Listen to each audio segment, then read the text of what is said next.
This is Lola Lee T. Hi everyone, my name is Lola. I make a lot of videos about 90 Day Fiancé, so please hit that like and subscribe button. Welcome to 90 Day Fiancé Diaries, Season 3, Episode 2. Let's do a recap and review. Let's talk about Yara and Jovi. I love the way that Yara says Jovi's name. So they're still together, but sadly, they were in the process of leaving Louisiana due to Hurricane Ida. They drove from Louisiana to Dallas with their baby. Lucky for them that they decided to leave when they did, because there was so much damage in their neighborhood. But thank goodness their home was not touched. Yara is still waiting for her green card to arrive, and she's been in the USA for a year and a half. She also shared with us that her mom has not met her baby in person yet, and that must be absolutely heart-wrenching for her and her mom. Tim and Veronica are on the show. These two are so close. It's so weird. Apparently, Veronica broke her leg, and Tim is now her full-time caretaker. Tim spoke about being Veronica's daughter's father figure. I think Chloe is the glue that keeps these two so close. They talked about Chloe's quinceanera photo shoot, and I'm sure I said that word wrong, quinceanera. And Tim talked about how his relationship with Veronica and Chloe, he talked about how it does affect his relationship with other women.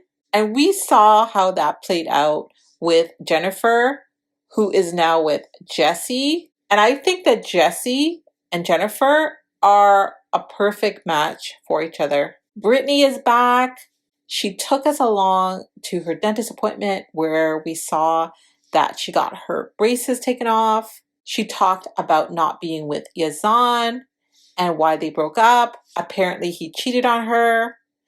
From what I can see on social media, he remarried and has a new baby. So it looks like he has moved on. As for Brittany, she did date several guys, but those relationships didn't work out. She's now dating a jeweler named Cal. And I gotta say that Cal is fine.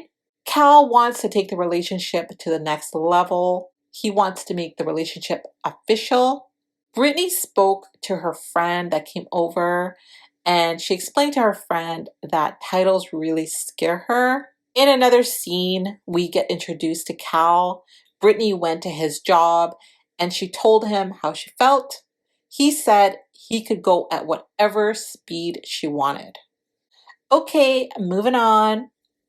I didn't watch Love in Paradise, so I had no idea who this Amber was.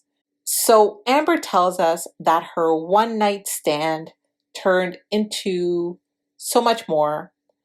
And apparently her man, Daniel, was arriving today and she was going to pick him up at the airport. I think he's from Venezuela. She was so excited to meet him, so excited to see him, and so excited to start their 90-day K1 visa process. She made him the most adorable homemade sign. She was so excited to see him. They had a really beautiful reconnection at the airport. And when they got back to her house, Daniel seemed to really like her home. They celebrated with her sister and her best friend. It was revealed that Daniel owes Amber money, and I guess she paid for him to come to America. The conversations about money seemed to be red flags to me. There was even a scene where I think Amber, she was coming home from work, and Daniel was sitting on the couch. Anyway, she seemed kind of annoyed that he was just sitting there on the couch. And I gotta say, Amber, he could have just been in his pajamas all day. The house could have been a mess.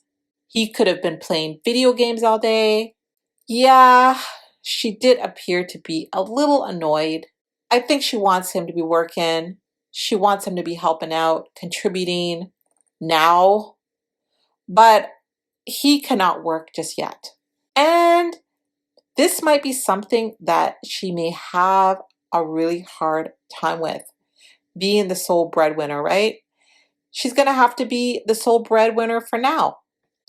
Then we see a scene 2 months later, and these two are arguing already. And what are they arguing about? Wedding plans.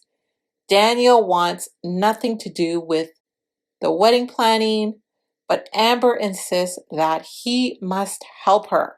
Now, Daniel seems like the guy that just believes that this is something that women do. Let me leave the wedding planning to the women. And he is just happy to show up. And like I said, he would rather her sister and her best friend help her with all of that. And another thing that Amber mentioned was that they had a budget of $1,000. And I guess she is footing the bill for the wedding too. And it was so obvious that she was bothered by that, her paying for the wedding. They had both planned to get married on the beach, but sadly it rained, so their ceremony was held indoors at the place they were supposed to have their reception. I think that this relationship is going to be doomed if they keep fighting about money. And Daniel better pay back the money that he owes her, or there is going to be hell to pay. And I gotta say, this week's episode was a little on the boring side. I do hope that next week's episode is a little bit more exciting. Thank you guys so very much for watching. Don't forget to like, share, and subscribe. Go look for me on Twitter and Instagram. I love you guys. Bye.